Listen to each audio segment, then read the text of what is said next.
خان صاحب، آپ نے 16 سال سیاست کی ڈاکٹر عافیہ صدیقی کے نام پہ.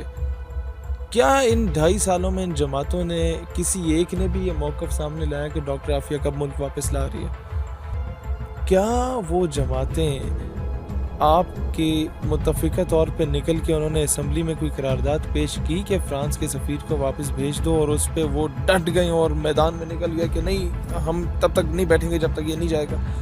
کیا یہ جماعتیں اس وقت نکلیں جب انڈیا نے اپنا آرٹیکل وہاں امپوز کرنے کے بعد، جو انڈیا پہلے کشمیر پہ قابض تھا اب وہ اس کا مالک بن چکا ہے؟ کیا ان تمام جماعتوں نے متفقہ طور پہ کوئی ایک نیریٹو دیا ہے کہ جناب کشمیر کے لیے پریکٹیکلی کچھ کرو؟ خان صاحب، آپ تو انٹرنیشنل سطح پہ کشمیر کا کیس بہت زیادہ ویکن اپ کر چکے ہیں، پہلے آپ نے کشمیر کے لیے کچھ نہیں کیا. یہ سیاسی جماعتیں تو اپنے باپ دادا کی چوریاں بچانے کے لیے نکلی ہیں. میں تو خان کو اور ان تمام اپوزیشن کی پارٹیز کو ایک ہی پیج پہ دیکھتا ہوں. ہمیں بتائیں نا، ہم لوگ ہزاروں لاکھوں لوگوں کا مجمع لگاتے ہیں نوجوانوں کا، ہمیں کیوں نہیں میڈیا کوریج ملتی؟ کیونکہ ہماری جو باتیں ہیں اس ملک کو حقیقی معنوں میں غلامی سے آزاد کرنے کی. ناظرین، مزید دلچسپ اور معلوماتی ویڈیوز دیکھنے کے لیے ہمارے یوٹیوب چینل دیکھو بولو پاکستان کو سبسکرائب کریں، بیل آئیکن پر کلک کریں تاکہ ہماری ہر نئی آنے والی ویڈیو کا نوٹیفیکیشن آپ تک پہنچ سکے. شکریہ. السلام علیکم ناظرین، میں آپ کا ہوسٹ شاہد محمود خان دیکھو بولو پاکستان یوٹیوب چینل کے ساتھ دوبارہ آج ایک بہت اہم موضوعات کے ساتھ جو ہے شہید سیالوی صاحب کے ساتھ موجود ہیں. کسی تعارف کے محتاج نہیں ہیں. اسٹیٹ یوتھ پارلیمنٹ کے یہ اس ٹائم صدر ہیں اور پورے پاکستان میں اس تنظیم کو لے کر چل رہے ہیں، جن میں بہت بڑی تعداد، اور یہ اگر کہا جائے کہ اکثریت جو نا جوانوں پہ مشتمل ہے تو غلط نہیں ہوگا. ملکی حالات اس ٹائم کس طرف جا رہے ہیں؟ بابا خادم رضوی علیہ الرحمہ کے پردہ فرمانے کے بعد اس ٹائم لبیک، تحریک لبیک یا رسول اللہ کا فیوچر کیا ان کو نظر آ رہا ہے، اور یہ بابا خادم رضوی صاحب کے پردہ فرمانے کے بعد کیا سمجھتے ہیں کہ اسٹیٹ یوتھ پارلیمنٹ کو یہ کس رخ پر لے کے جائیں گے؟ اور اس کے علاوہ جو آج کل سیاسی معاملات کے اوپر جس طریقے سے بڑی شدت کے ساتھ جلسے بھی ہو رہے ہیں، ریلیاں بھی ہو رہی ہیں، اپوزیشن حکومت یہ جو ایک دوسرے کے خلاف معاملات چل رہی ہیں، کیا یہ ضروری ہے یا اس سے بھی کوئی امپورٹنٹ، اس سے بھی زیادہ اہم کوئی معاملات ہیں جس کی طرف حکومت اور اپوزیشن کو بھی توجہ دینے کی ضرورت ہے؟ جی السلام علیکم سر. وعلیکم السلام ورحمۃ اللہ. شاہد بھائی، جہاں تک گورنمنٹ اور اپوزیشن پارٹیز کا بھی ایک رومانٹک سینیریو چل رہا ہے، اپوزیشن کی جتنی جماعتیں پی ڈی ایم میں ہیں، کیا پچھلے 2.5 سال میں آپ نے ان لوگوں سے دیکھا ہے یہ کہتے ہوئے کہ خان صاحب آپ نے 16 سال سیاست کی ڈاکٹر عافیہ صدیقی کے نام پہ؟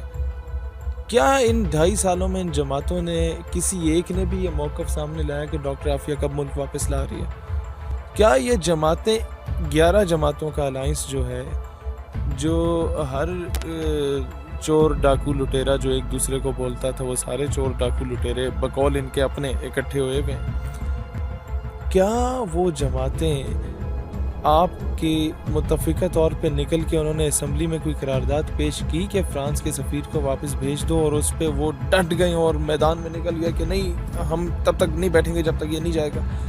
کیا یہ جماعتیں اس وقت نکلیں جب انڈیا نے اپنا آرٹیکل وہاں امپوز کرنے کے بعد، جو انڈیا پہلے کشمیر پہ قابض تھا اب وہ اس کا مالک بن چکا ہے؟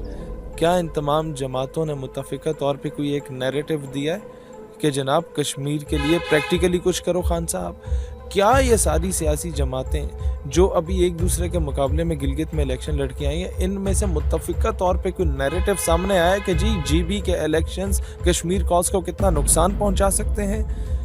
جی بی میں ڈیولپمنٹ ہونی چاہیے. آپ صوبہ بنا کے جو ڈیولپمنٹ کرنی ہے صوبے کے بغیر ڈیولپمنٹ کرتے ہیں، وہاں کے لوگوں کو رائٹس دیں، وہاں کے لوگوں کو جابس دیں، وہاں کے لوگوں کو ڈیولپمنٹ کے سارے وہ چیزیں دیں. آپ تو انٹرنیشنل سطح پہ کشمیر کا کیس بہت زیادہ ویکن اپ کر چکے ہیں، پہلے آپ نے کشمیر کے لیے کچھ نہیں کیا.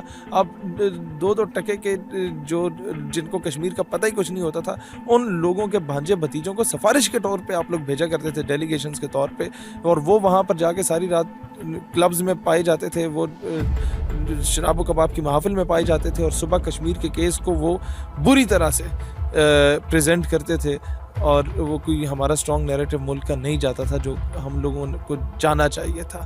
اور کیا یہ ساری اپوزیشن جماعتیں اس نیریٹو پہ اکٹھی ہوئی ہیں کہ جناب پاکستان جس آئیڈیالوجی پہ بنا تھا، وہ اسلامک آئیڈیالوجی کو دوبارہ مین سٹریم میں لایا جائے، اس کو امپلیمنٹ کیا جائے؟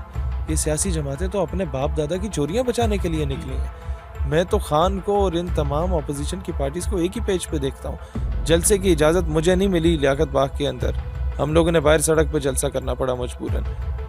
ہم لوگوں نے کبھی اس اسٹیٹ کی کسی معاملے میں اگینسٹ نہیں گئے. ہم لوگوں نے ہمیشہ پرو پاکستان نیریٹو رکھا.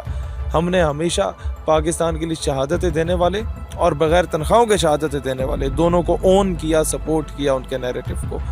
ہم لوگ سڑک پہ آ کے جلسہ کر رہے ہیں. یہ لوگ جو پاکستان کے وہ شہادتیں دینے والے لوگوں کو گالیاں دیتے ہیں, یہ لوگ جنہوں نے خالصتان کی لسٹیں پرووائڈ کی تھیں, یہ لوگ جنہوں نے انڈیا کے اس بندے کو پاکستان بلا کے پروٹوکول دیا تھا, یہ لوگ جن کے بزنسز یہودیوں کے ساتھ اور ہندوؤں کے ساتھ انڈیا کے ساتھ چل رہے ہیں, یہ لوگ جن لوگوں نے قائد اعظم کی ریزیڈنسی جب شہید کی گئی تو اس پہ شادیانے مچائے تھے. I don't want to take name of that stupid آدمی. یہ لوگ جو کہتے ہیں کہ جی اردو ہمارا قومی زبان نہیں ہے, لیکن یہ جملہ بھی اس بدبخت نے اردو میں کہا تھا. ان لوگوں کو جلسے کی اجازت مل رہی ہے. ہمیں کہا جاتا ہے گولیاں چل جائیں گی, گرفتاریاں ہو جائیں گی, چیلنج ہو جائے گی, تم جلسہ کر کے دکھاؤ. ہم نے تو خیر کر کے دکھایا, لیکن ان کو تو نہیں روکا گیا. ان کو تو صرف علامتی طور پہ میڈیا پہ روکا گیا. ان کو ہر میدان پرووائڈ کیا گیا, کیونکہ انہیں پتہ ہے کہ ہم ہی وہ چور ڈاکو لٹیرے ہیں. حکومت والوں کو پتہ ہے کہ اگر کل کو ان کی حکومت آئے گی تو ہم نے اپنے قبلے کا رخ اس طرف کر لینا ہے. ظاہر سی بات ہے یہ ان کو تو they are on the same page. ایسے یہ جو پیچھے کی جو شیطانی طاقتیں ہیں, یہ یہود و نصارہ کے جو مائنڈ سیٹ ہے, ان کی پیچھے فل سپورٹ ان کو موجود ہے. ان کے پے رول پہ کام کرنے والے لوگ ہیں بھائی. ہمیں بتائیں نا, ہم لوگ ہزاروں لاکھوں لوگوں کا مجمع لگاتے ہیں نوجوانوں کا, ہمیں کیوں نہیں میڈیا کوریج ملتی؟ کیونکہ ہماری جو باتیں ہیں اس ملک کو حقیقی معنوں میں غلامی سے آزاد کرنے کی. میرے ایک علاقے کے مزارے کا بچہ بھی ایم این اے بن سکتا ہے. ہمارا یہ نیریٹو ہے, وہ محنت کرے, وہ اپنے نواب کے سامنے آ کے برابری کی سطح پہ آ کے بات کرے. ہمارا یہ نیریٹو ہے. ہمارا یہ نیریٹو ہے کہ ملک اپنے فیصلے خود کرے. اس کے فیصلے واشنگٹن ڈی سی یا وائٹ ہاؤس میں نہ ہو. کیا اس بیس پہ آپ کو کوکو کولا یا پیپسی کا یا اسپرائٹ کا یا ان تمام چیزوں کے یا شیزان والوں کے لگڑوں کا وہ ایڈ ملے گا؟ نہیں ملے گا. تو جناب اسی بیس پہ میڈیا ہمیں کوریج نہیں دیتا, اور ان لوگوں نے وہی نیریٹو کی بات کرنی. ناظرین, مزید دلچسپ اور معلوماتی ویڈیوز دیکھنے کے لیے ہمارے یوٹیوب چینل دیکھو بولو پاکستان کو سبسکرائب کریں, بیل آئیکن پر کلک کریں تاکہ ہماری ہر نئی آنے والی ویڈیو کا نوٹیفیکیشن آپ تک پہنچ سکے. شکریہ.